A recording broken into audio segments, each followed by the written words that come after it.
Jadi semua manusia di dunia ini menciptakan Tuhannya masing-masing.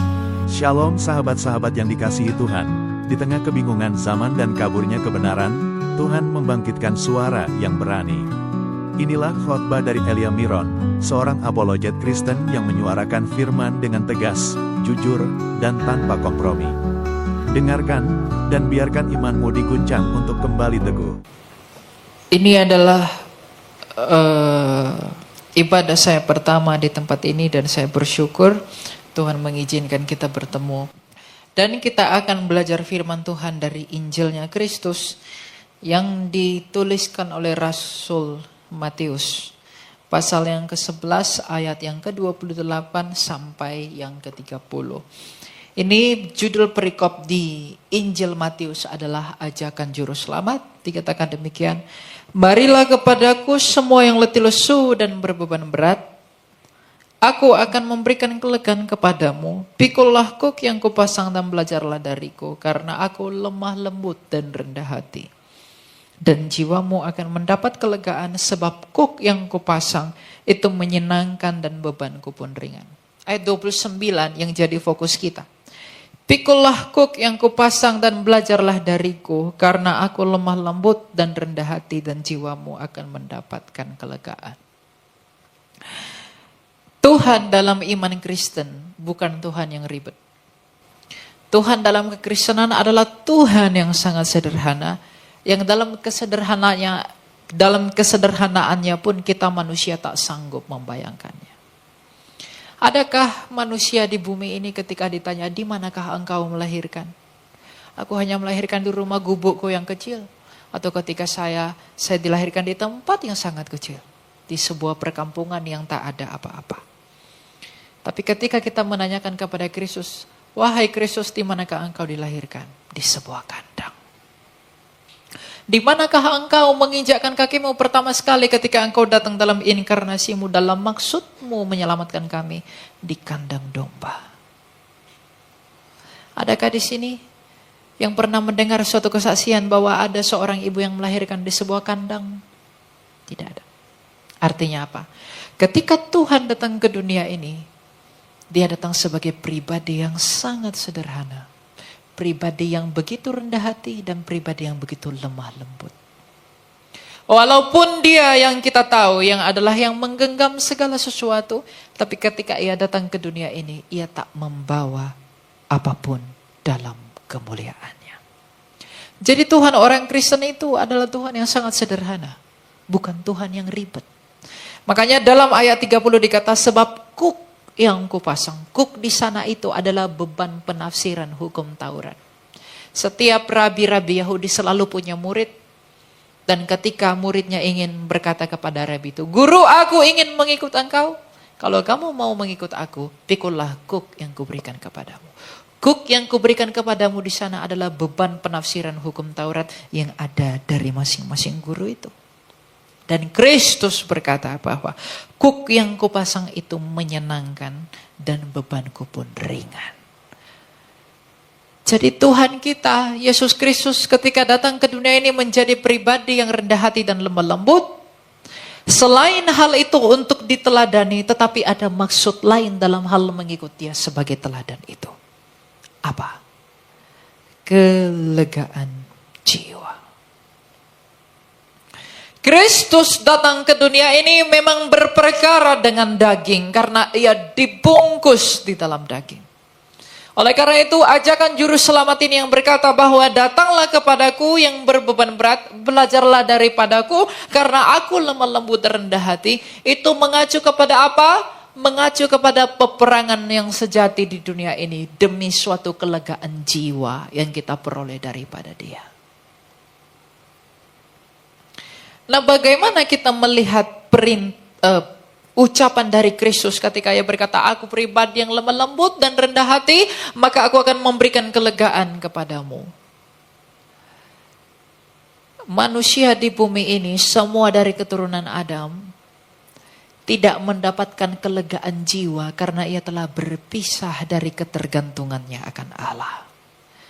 Maka ketika kita berpisah dari kodratnya Allah itu, yang sejak semula kita berhubungan dengan Dia, maka semua dari kita adalah orang-orang yang sombong. Mengapa? Karena Nabi Yesaya mengatakan dalam Yesaya 53 bahwa kita semua sekalian sesat seperti domba mengambil jalannya masing-masing. Semua manusia mengambil jalannya masing-masing. Tuhan yang sejati, Allah yang sejati hanyalah satu, tapi karena manusia tak mungkin dapat mengenal Allah, sehingga mereka apa yang mereka lihat sebagai sesuatu yang besar, mereka anggap sebagai Allah. Orang-orang Yunani ketika mereka melihat begitu banyak fenomena, maka mereka menciptakan dewa-dewa mereka. Ketika orang Mesir melihat matahari panas, maka disebut dewa Ra. Dikatakan itu, maka semua dikatakan dewa-dewa. Dewa-dewa orang Zoroaster juga demikian. Maka semua orang berusaha menciptakan dewa, berusaha menciptakan Allah. Dengan maksud apa? Berharap sesuatu yang lebih baik dari apa yang mereka yakini itu. Jadi semua manusia di dunia ini menciptakan Tuhannya masing-masing.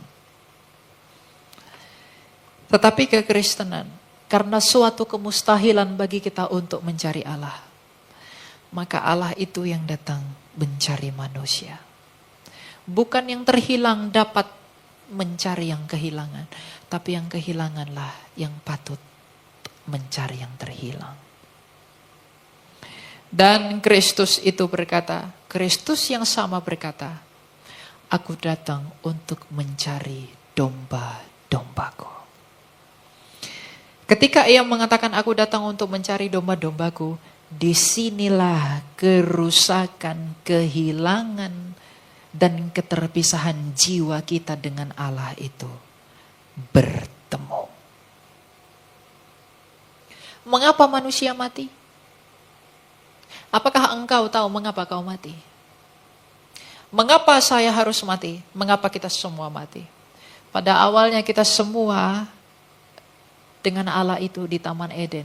Kita itu ingin hidup kekal di dalam hubungan yang kekal. Dalam pengkhotbah dikatakan apa? Kita ditanamkan kekekalan di dalam hati kita. Ketika Allah menciptakan kita, Ia ingin menciptakan kita dalam hubungan yang kekal. Bukan untuk hubungan yang sementara. Kapan hubungan yang kekal itu dimulai? Ketika Adam dan Hawa diciptakan, maka dimulailah hubungan yang kekal. Hubungan yang kekal di dalam kesucian tanpa noda. Di dalam kasih yang sempurna. Kita tidak pernah diciptakan untuk hubungan yang mati. Sama seperti Anda ketika Anda mau menikah, Anda suami istri. Anda berharap hubungan Anda itu langgeng, bukan? Anda berharap bahwa hubungan itu tetap ada terus menerus. Maka Allah pun sejak semula menginginkan kita berhubungan kekal. Kalau hubungan yang kekal, maka saya dan kamu pun harus kekal. Tetapi apa yang membuat hubungan itu rusak? Sama seperti hubungan suami istri yang menjadi rusak karena pemberontakan. Maka hubungan kita dengan Allah pun rusak karena pemberontakan. Ketika kita terpisah dari Allah, yang tadinya kita bergantung dengan Allah, yang tadinya kita bergantung dengan hidupnya Allah, sekarang kita perlahan dan perlahan mati. Karena kita telah terpisah jauh dengan Allah, maka hidupnya Allah tidak lagi menopang kita. Maka semakin lama manusia itu semakin menua dan mati. Itulah sebabnya mengapa manusia mati.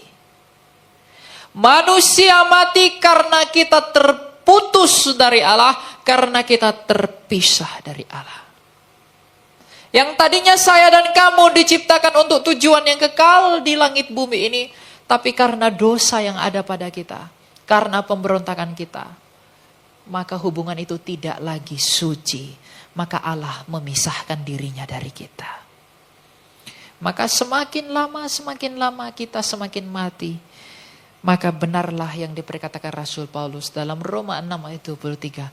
Upah dosa adalah maut. Oleh karena itulah Yesus Kristus datang ke dunia ini untuk memulihkan hubungan itu. Oleh karena ketidaktaatanlah kita jatuh ke dalam dosa. Tapi oleh karena ketaatan Kristuslah sampai tersalib